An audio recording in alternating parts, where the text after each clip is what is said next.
Muy bien. Buenas ¿Quién más? tardes, Veo a Miguel. Cristian. La Cecilia. Cristian está me imagino que está en Villarrica, gozando.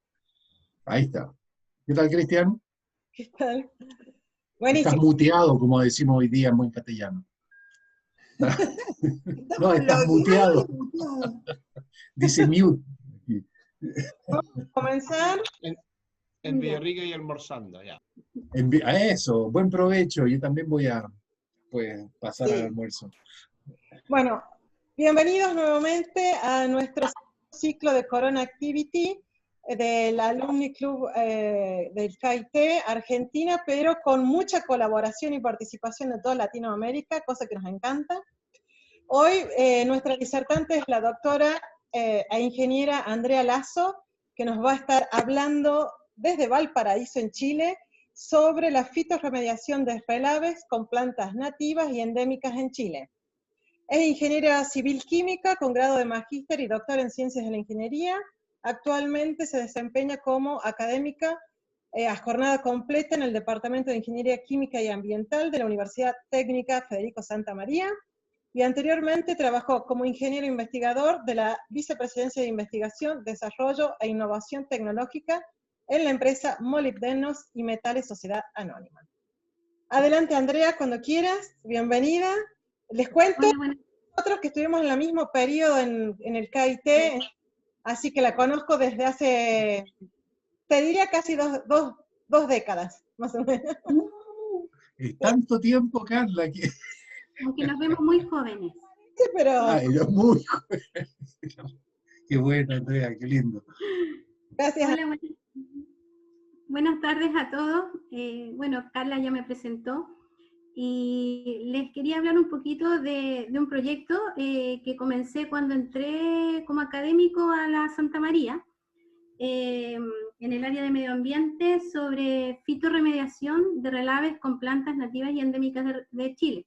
La verdad, yo soy electroquímica, entonces este proyecto era electrofitorremediación, pero por todos los paros y cosas anexas, digamos, quedó solamente en la parte fito.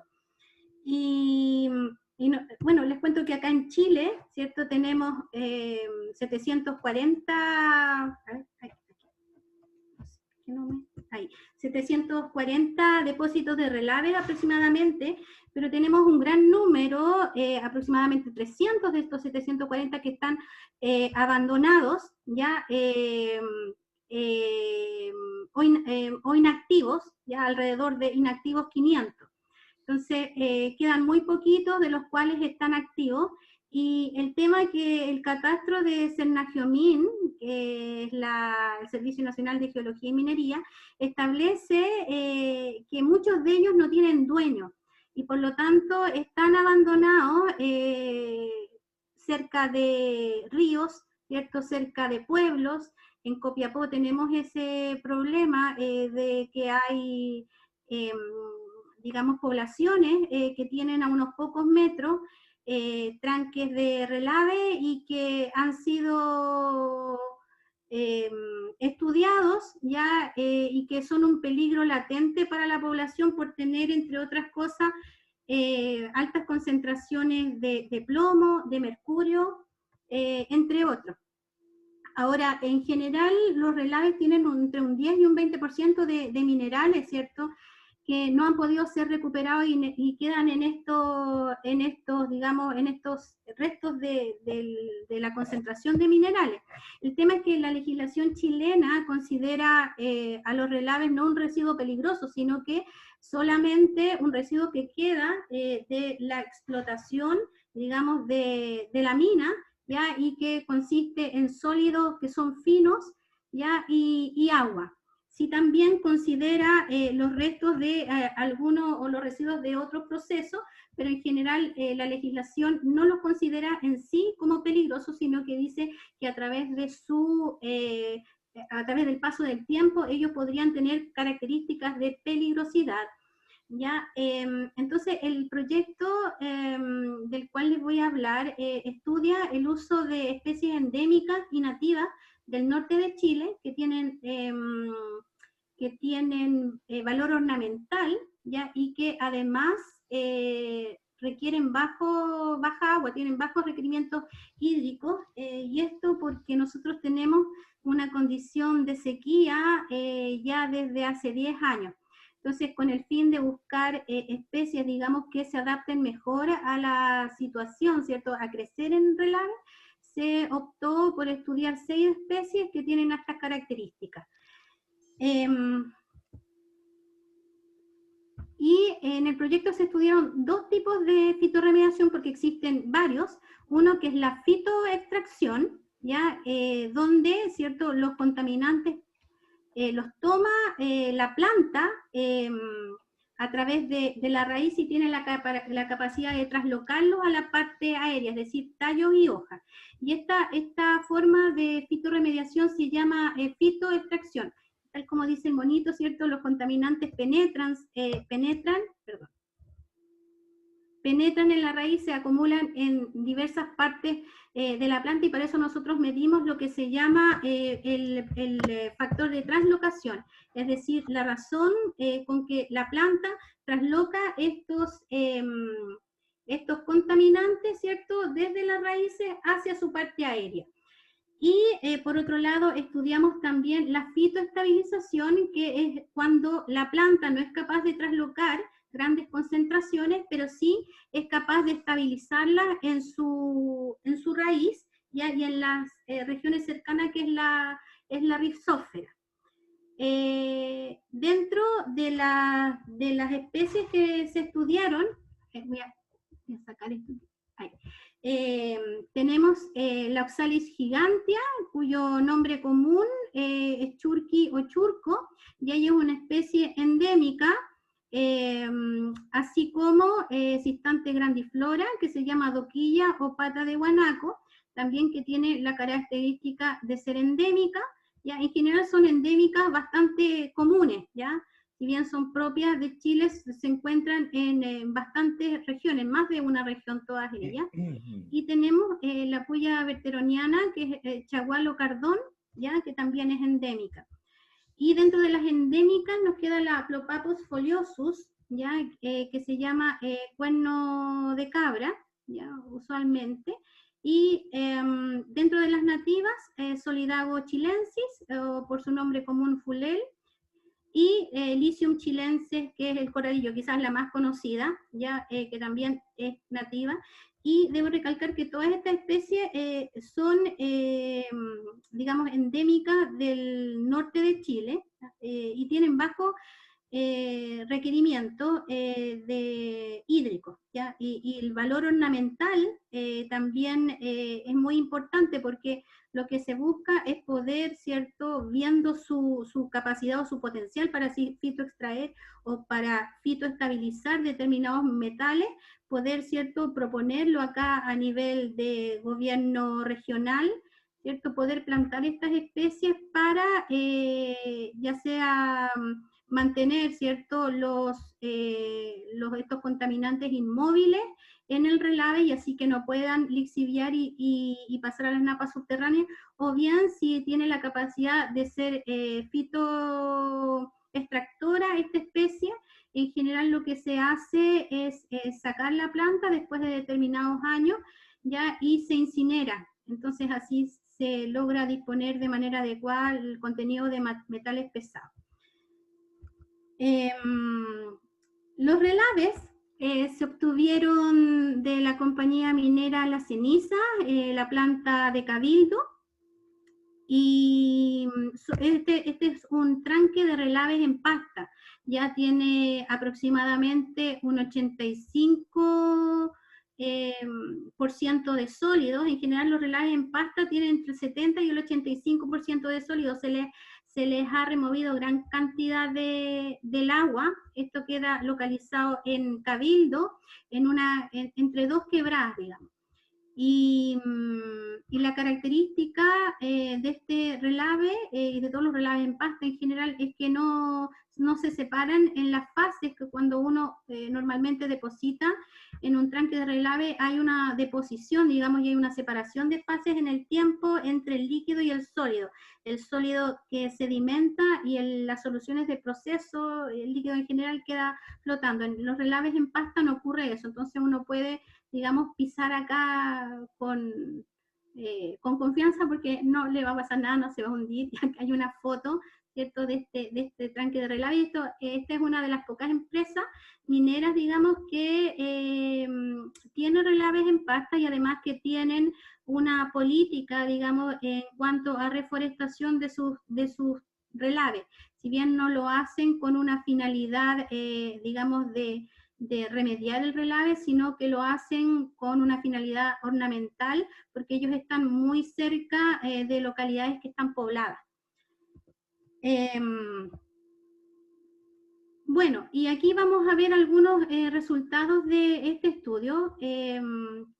Lo que se midió fueron dos parámetros que son importantes en cuanto a la fitorremediación, que es el factor de translocación, que establece la relación entre la concentración del elemento en particular en la parte aérea con respecto a lo que se encuentra en la raíz, y por otro lado el factor de bioconcentración, ya que se puede, en este caso yo muestro la bioconcentración para las raíces, pero la puedo medir para distintas partes de la planta. En general toma la concentración ya del elemento de interés en la parte específica de la planta con respecto, digamos, a la concentración final que quedó en el suelo, en este caso en el relave.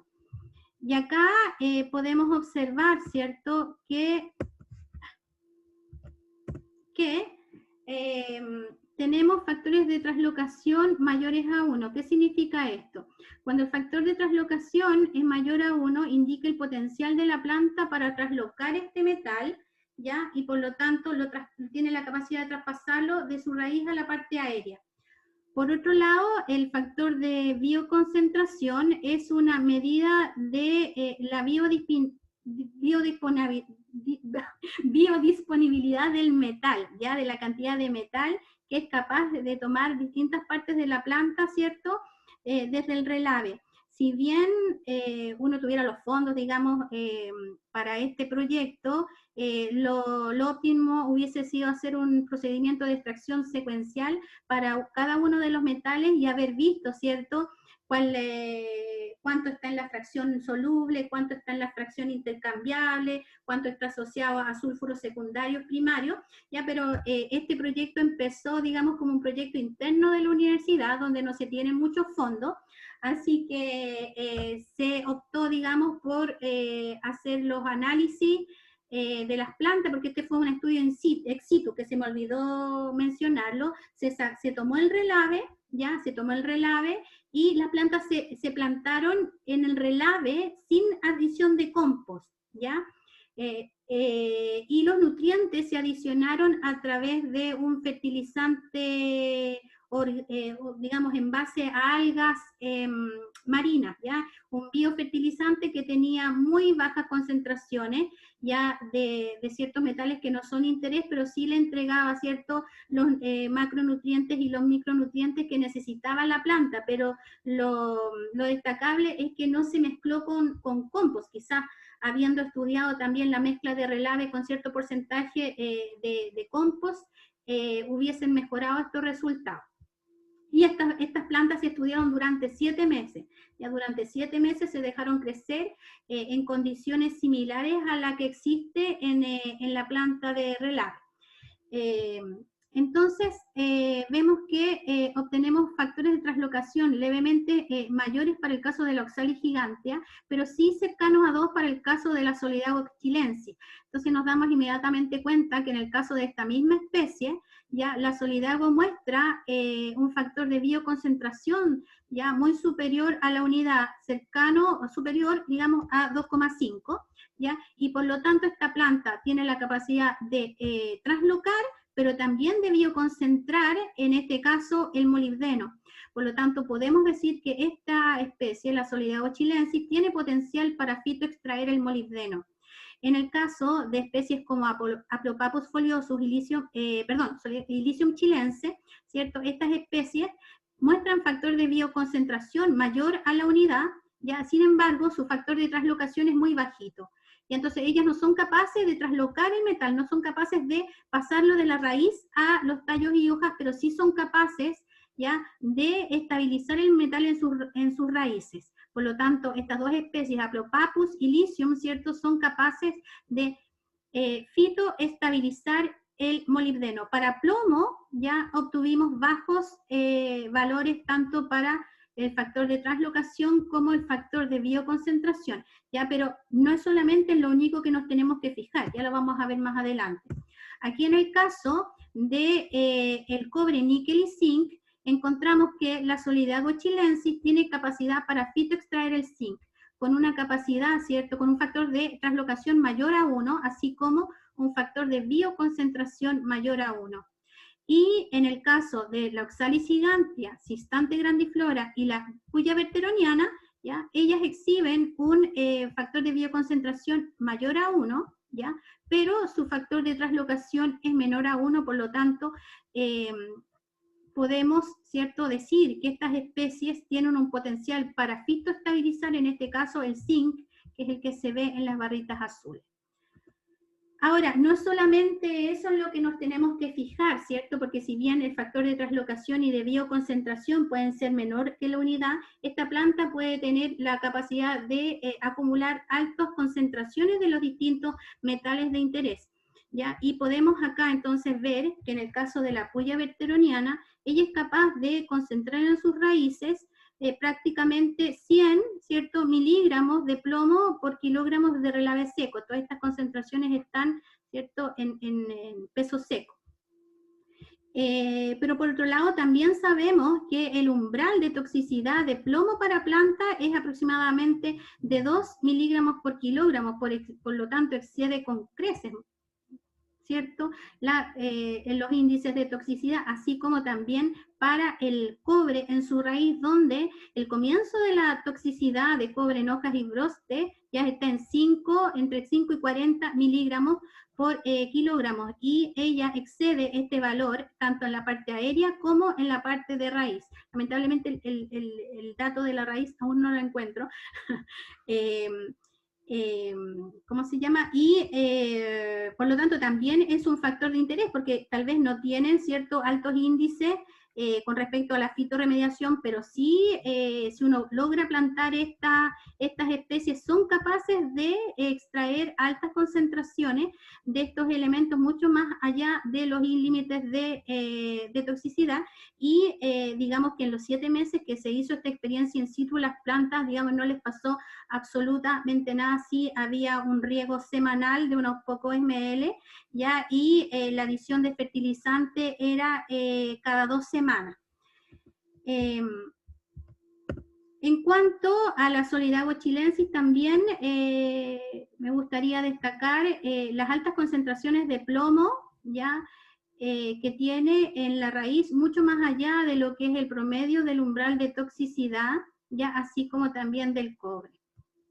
Bueno, y no solamente medimos factor de translocación y factor de bioconcentración, sino que también se determinó la eficiencia de remoción, donde las eficiencias mayores, en el caso del molibdeno, se logró para la Illicium chilense, ¿cierto?, con eficiencias de remoción que están sobre el 30%. En el caso del plomo, ¿cierto?, el que está en rosadito, la eficiencia más alta fue alrededor del 9%, tanto para la Sistante grandiflora como la Illicium chilense. ¿Ya? Pero recordemos que el plomo, digamos que entre la situación entre no tener plantación y tener estas especies, digamos, se logra una remoción del 10% del plomo, que es un elemento que no tiene ninguna función fisiológica para las plantas, sino que solamente, digamos, es un contaminante, no como otros elementos que podría, ¿cierto?, ser micronutrientes como el molibdeno, el cobre, el zinc. ¿Ya? En el caso del níquel logramos remociones del 15% con la especie de Sistante grandiflora, Y digamos que que me falta el zinc. El zinc aproximadamente, ¿cierto? Logramos llegar al 7,5% ya con la Haplopappus foliosus. Bueno, y el cobre alrededor del 15% con las mejores especies, que son estas tres, Puya berteroniana, la Solidago chilensis y la Haplopappus foliosus. Bueno, y para no enredarlos tanto con los nombres de la planta, porque uno no se acuerda, la verdad es que yo estoy bastante contenta con este proyecto porque ahora gané un concurso, digamos, el proyecto de Fondesit, así que el gobierno va a financiar este proyecto con aproximadamente $90.000, así que voy a poder seguir estudiando, digamos, la fitorremediación con especies nativas, ¿ya? Pero ahora lo que se va a hacer es introducir nanopartículas en el suelo o quelantes químicos específicamente. Ya lo que se quiere, digamos, probar es la adición de ácido etilendiaminotetraacético y del dodesilsulfato sódico, ya junto con la introducción de nanopartículas cero valentes digamos, en el relave y probar con distintas adiciones ya de compost o de biofertilizante. Pero de este trabajo, digamos, que fue financiado por un proyecto interno de la universidad, también pudimos obtener conclusiones, digamos, que nos llevan en buen camino, como por ejemplo que la especie Solidago chilensis presenta potencial para fitoextraer zinc y molibdeno, y este es el potencial que nosotros queremos aumentar a través de la fitoestabilización con adición, digamos, de químicos o nanopartículas. ¿Ya? Y bueno, y que Oxalis gigante, Asistante grandiflora y la puya tienen potencial para fitoestabilizar el zinc, así como en el caso del molibdeno se logra fitoestabilizar con la Haplopappus foliosus y la Lycium chilense. Y eso sería mi presentación. Espero no haberlos mareado con tanto nombre, digamos, de plantas. No sé si dejo de compartir, tú me dices, Carla. Había una pregunta. Levanta. Ya. Erwin, ahí está. Erwin, por favor. Me pongo siempre nerviosa Sí, al exponer, entonces nunca miro el chat. Andrea, primero que nada, felicitaciones por el trabajo, porque creo que es significativo para los pequeños problemas ambientales que tenemos, porque incluso puedo hacerle paralelo con Argentina, el problema que tenemos como minería, que es la actividad económica más importante en Chile, es el que no hemos portado mal. Y estos relaves son justamente un problema porque en Argentina no hay licencia social para hacer minería, cuando hay los mismos recursos que hay en Chile, y sin embargo Argentina no es un minero porque nadie los quiere. Y hace poco en Mendoza cambiaron la legislación, primero querían y después la gente salió a la calle y no quieren minería. Justamente por este tipo de cositas, así que el poder arreglarlo, el portarse bien es bueno. Me imagino que las cenizas es esta planta que es parte de la red que hay de, ¿cómo se llama? La minera de prototipos, ¿cómo se llama? Creo que ellos son parte de la red que hay para hacer pruebas de pilotaje, centro de pilotaje. ¿Ya? Porque lo importante en la minería es que le creen a alguien, y los grandes no lo van a hacer. Así que son estas medianas minerías las que se atreven a hacer innovación. Y eso es lo bonito que están haciendo ustedes, innovación.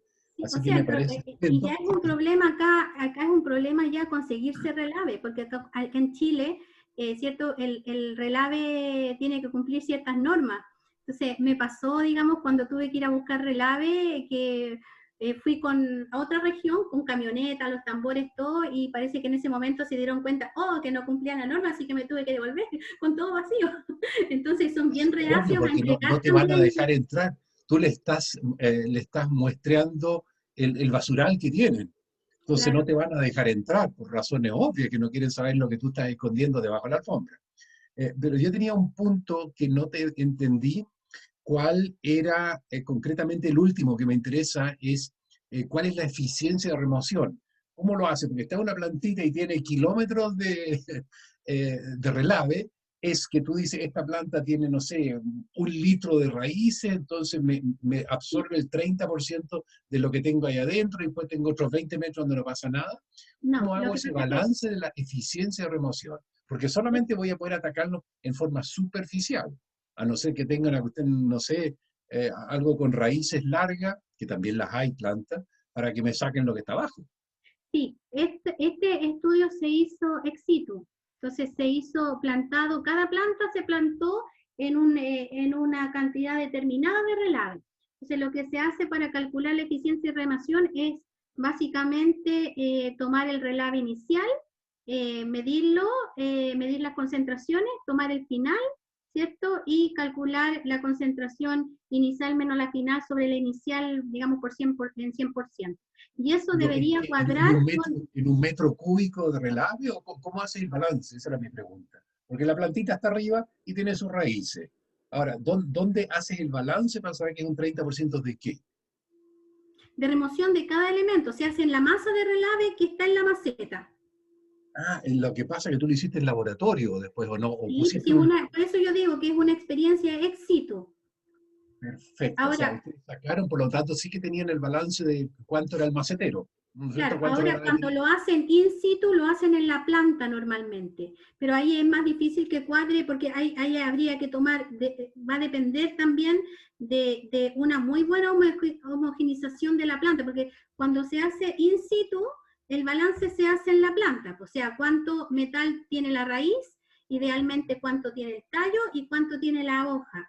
Ahora, nosotros aquí en la universidad, yo lo que hice, digamos como en un proyecto no de muy alto presupuesto, se dividió la planta solamente en parte aérea y en raíz. Pero idealmente la planta debería ser dividida en raíz, o sea, lo que está bajo la superficie de la tierra, el tallo y las hojas. Sacarlo, homogenizarlo, tomar varias muestras en duplicado, digamos, medirlo, y ahí uno puede hacer el balance de masa con respecto a la concentración del relave inicial. Porque claro, Gracias, Andrea.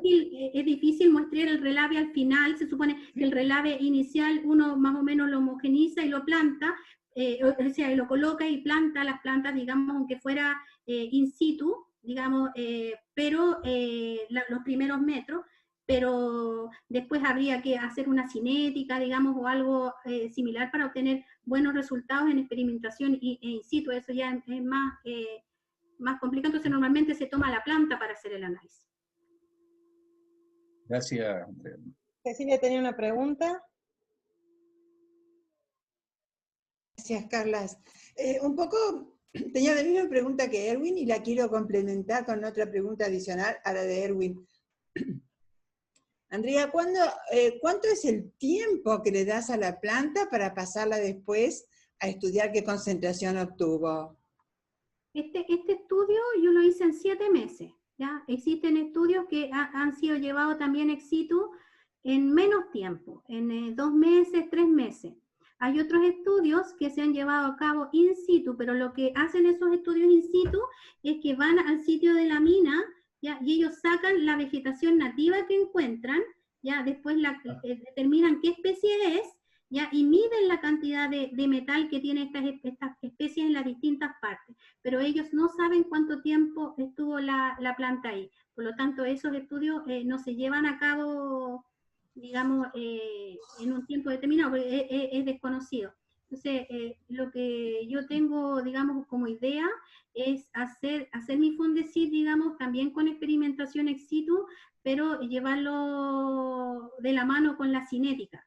Entonces, como voy a estar trabajando en un área definida, tener muchas especies de cada una, digamos, con nanopartículas, sin nanopartículas, con quelante, sin quelante, e ir haciendo, digamos, a través, claro, de una buena homogeneización de la muestra y todo, ir haciendo la cinética, digamos, de extracción por parte de la planta del metal. Querida, y mi pregunta era, las plantas que muestran buenas condiciones para la extracción y transportación, eso que vos decís, ¿Sí? ¿Siempre son autóctonas en el lugar donde hay que usarlas o son especies exóticas a veces que tenés que plantarlas? Son todas, hay dos que son nativas, ya que existen acá, estas dos prácticamente se encuentran acá en Chile, digamos, y en Perú, en Bolivia, ¿ya? Y las otras 4 son endémicas del norte de Chile. Se encuentran mayoritariamente entre, digamos, Antofagasta y Coquimbo, Valparaíso. Ya hay algunas que se alejan un poquito, pero esas, las endémicas, son propias de la región del norte. ¿Por qué el norte? Porque ahí está la mayor parte, ¿cierto?, de los relaves mineros. Entonces, Claro, porque me imagino que no conviene llevar para depurar relaves plantas exóticas que después se convierten en endémicas y matan a todas las otras. Lo que pasa es que el desierto, digamos, las regiones donde está la minería acá, los climas son muy extremos. Entonces, estas plantas tienen la característica de resistir, digamos, las heladas y el extremo calor, y crecer además en un ambiente de baja humedad. Entonces, no, digamos que no se acaba nada con estudiar otro tipo de especies si después ya no iban a crecer en el relave, que tienen que... Claro, no. Las condiciones son demasiado, digamos, extremas, adversas al crecimiento. O sea, es un estudio para plantas que crecen autóctonamente en el norte de Chile. Claro. Perfecto. Gracias. Muy bien. ¿Alguna otra pregunta para Andrea? Andrea, una pregunta. Las plantas que tú mostraste son todas no sé si son justamente en zonas secas, si son de raíces muy largas. Justamente, y quizás esa es la gracia que da, porque normalmente en los desiertos, esas se buscan, de alguna parte a veces 10, 20 o incluso más, 50 metros de profundidad, se buscan el agua. No son esas las que habría que buscar, pero yo de verdad que de planta sé de florcita, pero no sé mucho.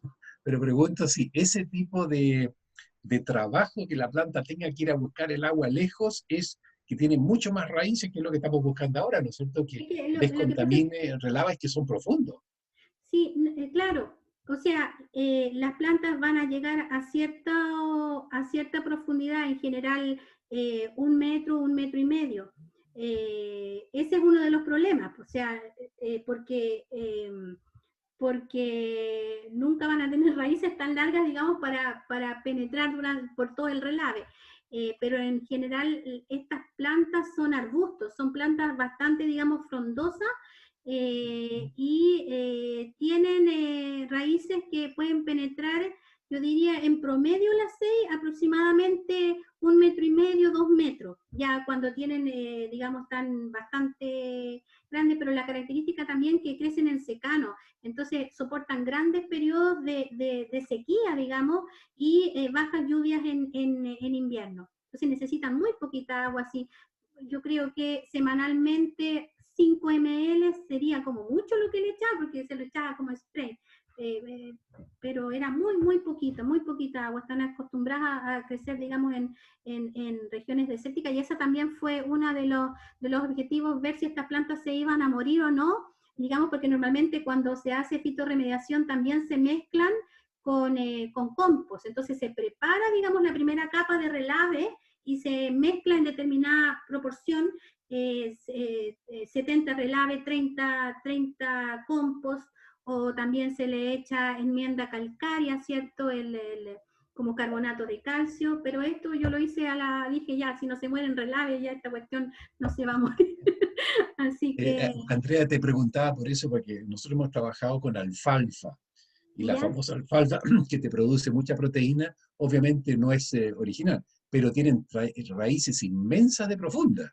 Sí. O sea, la alfalfa se busca el agua muy lejos, esa es la gracia que tiene, quizás por ahí para poder arreglar el relave. Y una cosa que no me quedó claro, ¿qué es lo que ustedes se prometen de las nanopartículas? Nanopartículas uno las usa porque tienen propiedades físicas totalmente distintas de las químicas, propiedades físicas que tienen, entonces son muchos efectos superficiales, que es lo que te producen nanopartículas, que son maravillosas, pero tienen muchos efectos en la superficie. Y no sé qué link hay entre la planta y las nanopartículas. Eso es un libro para mí que no sé. Cuéntame un poquito qué es lo que se prometen ustedes. Estoy empezando a estudiar el tema de las nanopartículas. se supone, o sea, de lo poco que he estudiado, se supone que las nanopartículas van a formar, digamos, enlazarse con los metales pesados, y al parecer los estudios que se han llevado a cabo hasta ahora, que han sido muy poquitos en cuanto a fitorremediación, con nanopartículas específicamente de zinc, digamos, cero valente, digamos, tiene la mejora, digamos, la absorción por parte de la planta. Yo, la verdad, no me meto en el tema biológico porque yo soy química, entonces yo lo veo como bien desde un punto de vista ingenieril, porque ahí hay que analizar todo el tema interno de la planta, cómo es la transformación del elemento, digamos, en el tejido interno, en la rizósfera, etc. Entonces, la verdad es que del tema de qué es lo que la planta hace, específicamente, por qué tiene esa mayor capacidad o el metal de quedar biodisponible con esta nanopartícula, yo lo desconozco.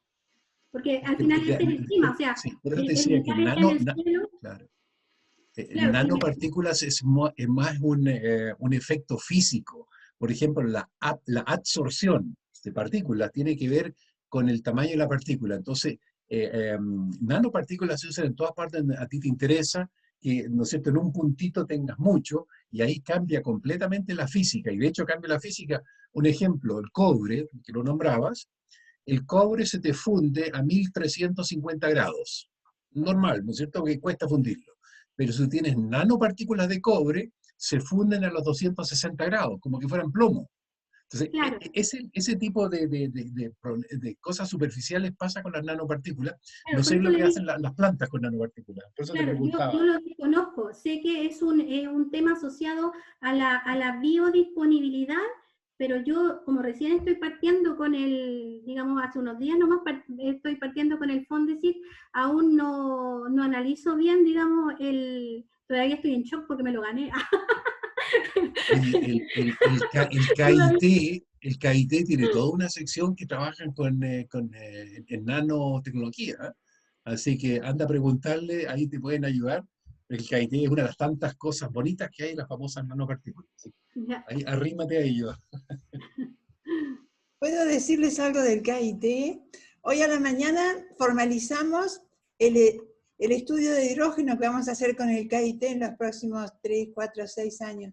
Espectacular el proyecto, no lo puedo creer. ¿Sabés cuánto dinero va a canalizar Alemania a través del KIT? 1.000 millones de euros para 4 países, para países extranjeros, hasta ahora tienen 4 a la vista. Y lo que van a hacer con Argentina, por ahora empieza con el IDVA. No lo puedo creer, no puedo creer. No puedo creer de que empecé en el año 2000 con esto. Tengo todo... Eso es fabuloso, quiere decir que están de los 7.000 millones de euros, el KIT va a canalizar.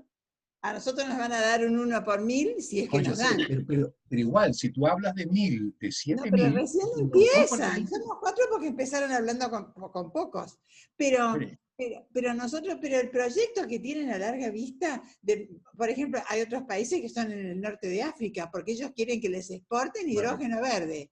Entonces, que hayan empezado con nosotros es gracias a una intervención que hizo la embajada, pero si no, hubieran empezado con otros. Y no es que empezaron, empezamos a formalizar en una reunión que tuvimos esta mañana. Espectacular el proyecto a mediano y largo plazo. Espectacular. Vamos a ver si se puede. Cecilia, felicitaciones. Yo ahora estoy contenta como chico con juguete nuevo y después el juguete... Entonces, felicitaciones, Cecilia. Felicitaciones. Hola Martínez, ahora voy a ser socia tuya ya en el KIT, te voy a encomendar tareas. Exacto. Felicitaciones de nuevo. ¿Has visto?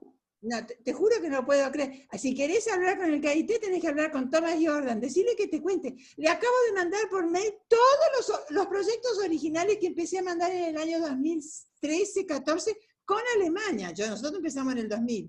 Y ahora se va a concretar todo, querido. No se puede creer. Recuerdo, hay que tener paciencia. Claro, recuerdo muy bien, Cecilia, el año 2007, cuando, ¿te recuerdas? Enviamos al alemán Florian, lo enviamos a Buenos Aires a participar del comienzo de este proyecto. Me acuerdo acuerdo ¿no? que vos caíste porque alguien te llevó a mi oficina, y vos entraste a mi oficina con un desconocido igual que vos. Y entonces me dijiste que tú eras del CAIT. Y como hablabas bien español, no entendía nada. Y entonces sí, me acuerdo. Tenés un poquito de mérito, digamos un 0,2%, menos. Exacto, gracias. Lo Una que pasa es que pregunta, tuviste suerte, Carla. ¿por qué me encontraste a mí para presentarme? Mira lo que pasó ahora. No, pero si es así la vida, querida. Bueno, sigamos. Una Igual pregunta, Pero Andrea, una pregunta. ¿Ya? Tengo dos preguntas generales. Una, Andrea, te felicito, es un trabajo muy original y en ese sentido te pregunto, ¿eres la primera científica o colega científico que está trabajando en esta área en Chile? ¿O hay otros departamentos o universidades con las que tú puedes comunicarte y trabajar conjuntamente? A ver, sé que en Talca hay un profesor que trabaja con fitorremediación en las riberas de ríos. Y tengo entendido que hay otra colega en el norte que también trabajó hace muchos años, la verdad, después no supe nada más de ella, fue como en el 2010, ella tiene paper también, pero sobre fitorremediación in situ, entonces lo que hacían era ir a sacar, digamos, las especies que crecían en los relaves. Y en términos de proyectos, yo también he estado buscando como para relacionarme acá adentro, y hace muchos años que no ha habido, digamos, una adjudicación de proyectos de fitorremediación. Al anterior fue de esta niña, que fue el 2010, y ahora me adjudicaron a mí el de fito. Pero lo que pasa es que también acá en Chile hay un grave problema con respecto a los fondos de investigación, pues están cortando todo, entonces uno de repente igual tiene hartas ganas de investigar, pero no tiene plata. O sea, yo tuve la suerte de adjudicarme este fondo, no teniendo, digamos, un pasado académico, porque uno cuando de repente trabajé muchos años en industria, trabajé en empresas de ingeniería, después trabajé 5 años, 6 años en Molimet, y después yo caí accidentalmente en la universidad, entonces ese era mi principal miedo, no poder desarrollarme en investigación, y todo ha ido súper bien, pero hay gente que trabaja, pero no sé hasta qué punto, digamos, si financiados por proyectos, pero con respecto a publicaciones, que es lo que puedo hablar, hay aproximadamente Ya, pero en tú WOS serías, de publicación en Chile. pero tú serías Incluso, la primera que continuaría trabajando con apoyo gubernamental. claro, o sea, porque uno se puede buscar, yo normalmente me guío por las publicaciones en WOS, y hay muy pocas publicaciones, digamos, en Chile. Sí, hay harto en Latinoamérica, hay en Perú, hay harto porque ahí tienen harta minería, pero en Chile hay, sí, por lo que yo sé, hay poquito. Así Ya. que, Y la otra pregunta adicional que yo tengo, dígame. las pobres plantitas, cuando Sí, por consumen, las se abejas. alimentan con tantos elementos nocivos, ¿mueren? Digamos, ¿morirían en el Las futuro? mías no Porque se murieron, por suerte. Sí, no, hasta yo desaparecen. no había llegado al estudio. No, sí, pues hay algunas que se mueren, pero el índice de toxicidad va a depender de cada especie. Entonces yo lo que tendría que hacer es dejarla mucho tiempo hasta ver que se mueran y ver cuánta es la concentración, digamos, porque de las especies que estoy estudiando no está, digamos, establecido o publicado el índice de toxicidad. Sí hay valores promedio en general para raíces y para brotes y tallos de plantas, en general muchas especies que son de consumo, para consumo humano, pero en general estas plantas con valor ornamental no han sido reportados, digamos, los límites de toxicidad. Muchas se mueren, por eso que también se busca, porque el relave carece de todos los nutrientes que tienen las plantas, entonces por eso hay que tener el cuidado de muchas veces mezclarlo con compost y entregarle, digamos, los micro y macronutrientes que necesita, ojalá a través de un abono orgánico, ojalá a través de un biofertilizante. Ya. Pero por lo menos, claro, se van a morir. Ojalá que las mías no se mueran nunca. Oye, O sea, ya las para mí se murieron igual, pero bueno. Andrea, te hago nada más, porque yo tengo un par de minutos nomás, tengo que cambiarme, pero primero, sí, conocemos gente en el área, y segundo, el problema de Víctor, las pobres plantas, yo sé que tú eres un tree hugger, pero ese es el gusano que necesitas tú para sacar, los pescados. Se van a morir las plantas, pero la gracia está es que tú sacas. Y te voy a dar un ejemplo más de descontaminación. Yo el doctorado lo hice en el Instituto de Lebensmittelverfassung, o sea, proceso de alimentos. Ellos construyeron un nuevo edificio, un poquito más allá, y tenían la tierra contaminada, porque estaban haciendo edificios, la tierra estaba contaminada. ¿Qué es lo que hicieron? Sacaron esa tierra, lo pusieron en barquitos en el río, se los llevaron hasta Dinamarca, donde procesaron térmicamente y volvieron la tierra de vuelta. Eso costó más que todo el edificio. Sí. Pero eso es Alemania, KIT. Se gastaron 50 millones en descontaminar esa tierra. Entonces, lo que te quiero decir, lo que está haciendo Andrea es re importante, porque tú puedes descontaminar sacando las plantas que chupan, porque si no tenés que meter todo ese relave en el fondo en un horno, y tendrías que sacar los metales y todas estas cosas, carísimo. Entonces tú sacas la planta y después si quemas la planta, sacas la energía y te quedas con los metales como el molibdeno, por ejemplo, es una extracción vía plantitas. Eso es lo que te quiero decir, pero el KIT hemos hecho esa brutalidad también.